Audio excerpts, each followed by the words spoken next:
भी सुनते हैं, कारकुनां नूं एजुकेट भी करीदा है, उन्होंने वे ऑफ वर्किंग दसी दी, अपना मंशूर दसने ते और वो वर्कर साडे फिर बड़े मच्योर होकर निकलते हैं ਉਹਦੇ 'ਚ और फिर वो एक नज़रिए ਲਈ ਕੰਮ ਕਰ ਰਹੇ ਹੁੰਦੇ ਤਾਂ ਉਹਨਾਂ ਨੂੰ ਉਹ ਇਹ ਨਹੀਂ ਹੁੰਦਾ ਕਿ ਵੀ ਲਾਲਚ ਕਿ ਵੀ ਮੈਂ ਜਿਸ ਤਰ੍ਹਾਂ ਤੁਸੀਂ ਕਹਿ ਰਹੇ ਸੀ ਅੱਗੇ ਕਿ ਵੀ ਇਹਨਾਂ ਨੇ ਕਿਹਾ ਕਿ ਵੀ ਸਾਡੀ ਵਾਰੀ ਵੀ ਆਣਗੇ ਤੇ ਉਹਦੇ 'ਚ ਕਿਉਂਕਿ ਜਦੋਂ ਸਾਡਾ ਵਰਕਰ ਇੱਕ ਮੰਜਿਆ ਹੋਇਆ ਵਰਕਰ ਹੋਏਗਾ, ਇੱਕ ਕਾਜ਼ ਲਈ ਕੰਮ ਕਰ ਰਿਹਾ ਹੋਏਗਾ ਨਾ, ਉਹਦੇ 'ਚ ਫਿਰ ਇਹ ਚੀਜ਼ ਨਹੀਂ ਹੋਏਗੀ। ਸਾਡਾ ਵਰਕਰ ਤਾਂ ਭੁੱਖਾ मतलब वो भुख भी लगी होगी ना तो अपनी जी ड्यूटी अपनी जिम्मेदारी पहले निभाएगा, उस बाद नेक्स्ट वो खाने वाल सोचेगा जाके। और जज्बा है साडा। इस तरह लीडर साडे इमरान खान ने, मैं उन्होंने नाल हज़ारां किलोमीटर का सफ़र किया है पंजाब च, मतलब साढ़े नाल ही बैठे ने खान साहब, मतलब भुख लगी है तो फिर जिन्नी देर तक असी अपनी मीटिंग कोई जलसा या साडी जिस जिम्मेदारी है साडे ते असी उन्हें पूरी नहीं कर रहे, उस बाद खाना सारे इकट्ठे बैठ जिस काम से निकले वो काम मुकम्मल होएगा, मुकम्मल किया। और इंशाअल्लाह ताला इक़्तिदार च आवांगे। इमरान खान दा फाइनैंशियली देखो जिस तरह वो डटाई दे नाल डट के वो कहंदे कि तुम ही चोर हां, तुम ही चोर हां, तुम ही चोर। तीन लीडरां दा नाम लेंदे ने, फजल रहमान दा जिन्हें मजहब नूं इस्तेमाल किया, इस्तेमाल करके करोड़ां अरबां रुपए उन्हें किया। जरदारी तुसी देख लो, उन्हें भुट्टो शहीद का नाम लैके उन्हें मुल्क के उत्ते इकतदार के उत्ते बैठा, और उस तो पहले भी उन्हें बेनज़ीर मोहतरमा नाल शादी करके करोड़ां अरबां रुपए बाहर स्विस बैंकों च लै गया।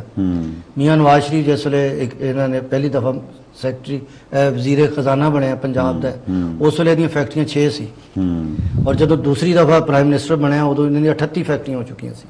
क्या पाकिस्तान दे विच आम बंदा लोन लैके जाओ इन्नी मेहनत करके वो 38 फैक्ट्रियां नहीं बना सकते?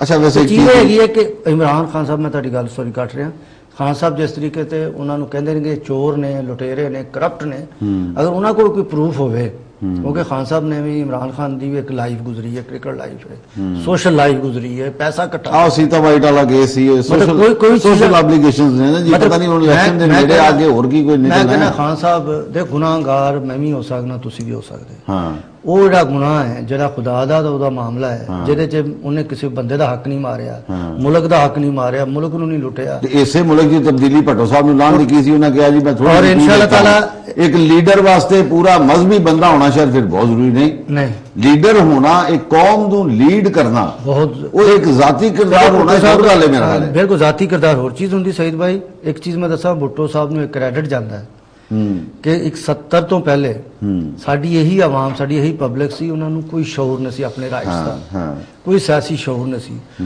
भुट्टो अगर रोटी कपड़ा और मकान नहीं सी दे सकिया ना, लेकिन उन्हें अपनी इस आवाम नूं अपने राइट्स का शौर दिता। बिल्कुल ठीक। और उन्होंने लोगों नूं दस्सिया, कुचले हुए पिसे हुए तबके नूं दस्सिया कि इस तरह खड़े होके अखां च अख पा के तुसीं अपने आजर दे कोलों मजदूरी लैनी, लेकिन और अज तक वो चीज़ां डिवेलप हुई ने, लोगों को अपने राइट्स का पता लगा। You are very right. लेकिन एक चीज़ है, साड़ी कौम है भी बड़ी सीधी जी, इसे ही भट्टो साहब ने इसे मुल्क च फांसी हुई, शहीद होए। बिल्कुल। वो मैं कहना वा कोई 10-20 लाख बंदा भी उन्होंने कहण ते निकल आउंदा ते शायद वाकया ही ना होंदा। ठीक है, ਇਹਦਾ मतलब ਤੇ ਇਹ ਕਿ ਫਿਰ कौम ਦੇ भी कोई समझ नहीं लगदी। देखो कौम ਜਿਹੜੀ ਸਾਡੀ ਸੀ ਉਦੋਂ ਹਾਲੀ ਕੋਈ ਨਵੀਂ कौम ਉੱਠ ਰਹੀ ਸੀ, ਸਿਆਸੀ ਸ਼ੌਰ ਨਵਾਂ बेदार हो रहा ਸੀ।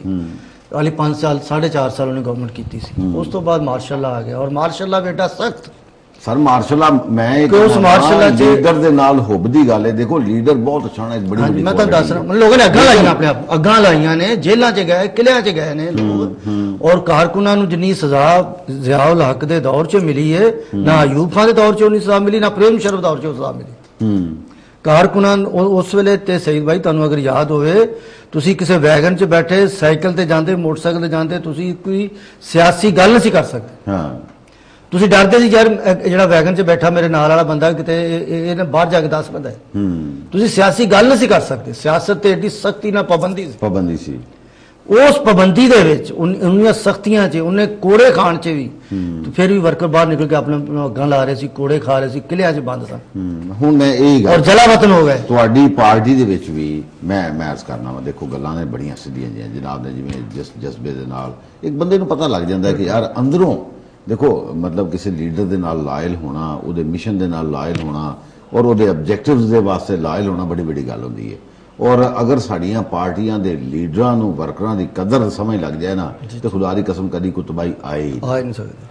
और जिवें जिस मैं अपने आम जिंदगी दे विच लोकां नूं जदों मिलने आ, ज़ाहिर है ਮੁਹੱਲਿਆਂ 'ਚ ਥੜਿਆਂ 'ਚ ਰੇਹੜੀਆਂ ਵਾਲਿਆਂ ਦੇ ਕੋਲ ਰਕਸ਼ਿਆਂ ਦੇ ਕੋਲ ਨਾਈਆਂ ਕੋਲ ਬਹਿਦੀਆਂ ਨੇ ਗੱਲਾਂ ਕਰੀਦੀਆਂ ਨਾ ਤੇ ਉਹ ਵਿਚਾਰੇ ਯਕੀਨ ਕਰੋ ਉਹ ਆਪਣੇ ਲੀਡਰ ਦੇ ਨਾਲ ਹੁਬਦੇ ਵਾਸਤੇ ਅਖੀਰ ਉਹਨਾਂ ਦੇ ਜਜ਼ਬੇ ਪਾਏ ਜਾਂਦੇ ਨੇ।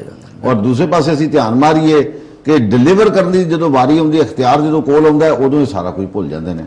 ਬਹਰਹਾਲ ਪਾਕਿਸਤਾਨ ਬੜਾ ਸੋਹਣਾ ਮੁਲਕ ਹੈ, ਪਾਕਿਸਤਾਨ ਇੰਨਾ ਪਿਆਰਾ ਮੁਲਕ ਹੈ। ਮੈਂ ਸਮਝਦਾ ਵਾਂ ਇੱਥੇ ਜਿੰਨਾ ਵੀ ਰਿਸਰਚ ਕੀਤੀ ਜਾਏ ਥੋੜਾ, ਇਹ ਇੰਨੀ ਖੂਬਸੂਰਤ ਜੁਗਰਾਫਿਆਈ ਹਵਾਲੇ ਨਾਲ ਇੰਨਾ ਸੋਹਣਾ ਖਿੱਤਾ ਸਾਡੇ ਕੋਲ ਹੈ, ਇੰਨੀ ਫਰਟਾਈਲ ਲੈਂਡ ਹੈ, ਇੰਨੇ ਪਿਆਰੇ ਮੌਸਮ ਨੇ, ਇੰਨੀ ਪਿਆਰੀ ਕੌਮ ਹੈ।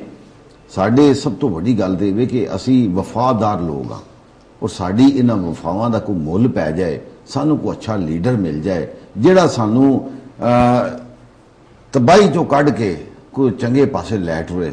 ਮੈਂ ਯਕੀਨ ਕਰੋ ਇਹ ਹਰ ਬੰਦੇ ਦੀ ਇਸ ਵੇਲੇ ਆਈ ਦੁਆ ਹੈ। ਅੱਲਾਹ ਪਾਕ ਸਾਡੀ ਇਸ ਦੁਆ ਨੂੰ ਕਬੂਲ ਕਰੇ ਔਰ ਸਾਡਿਆਂ ਹੁਕਮਰਾਨਾਂ ਨੂੰ ਸਿਰਫ ਹਕੂਮਤ ਕਰਨ ਦਾ ਚਸਕਾ ਨਾ ਦੇ, ਸਾਨੂੰ ਕ੍ਰਸ਼ ਕਰਨ ਦਾ ਜਿਹੜਾ ਇਖਤਿਆਰ ਹੈ ਸਿਰਫ ਉਹਨਾਂ ਦੇ ਦਿਲ 'ਚ ਇਹ ਹੀ ਨਾ ਰਵੇ, ਬਲਕਿ ਉਹ ਕੁਝ ਡਿਲੀਵਰੈਂਸ ਕਰਨ ਵੀ ਸਿੱਖਣ, ਸਾਡੇ ਦੁੱਖ ਦਰਦ ਵੀ ਸ਼ੇਅਰ ਕਰਨ, ਸਾਡੀ ਜ਼ਿੰਦਗੀ ਨੂੰ ਬਦਲਣ ਦਾ ਵੀ ਰਿਸਪਾਂਸਿਬਿਲਿਟੀ ਔਨ ਕਰਨ। ਅੱਜ ਦੇ ਇਸ ਪ੍ਰੋਗਰਾਮ ਦਾ ਵੇਲਾ ਖਤਮ ਹੋਇਆ। ਜਾਂਦੇ ਜਾਂਦੇ ਬਹੁਤ ਸ਼ੁਕਰੀਆ ਅਦਾ ਕਰਾਂਗੇ ਮੁਹੰਮਦ ਅਮੀਨ ਜ਼ਕੀ ਸਾਹਿਬ ਦਾ, ਸੀਨੀਅਰ ਨਾਇਬ ਸਦਰ ਪੰਜਾਬ ਪਾਕਿस्तान तहरीक इंसाफ, और बहुत शुक्रिया मलिक इबरार अवान साहब का, डिप्टी कोआर्डीनेटर ने अवामी राबता कमेटी पंजाब दे। और जांदियां जांदियां इको ही दुखड़ा है कि अल्लाह पाक इस कौम नूं चंगे लीडर दे दे ताकि साड़ियां जिंदगियां सौखियां हो जान। अपने मेज़बान सईद मुगल नूं इजाजत दो। अल्लाह हाफ़िज़।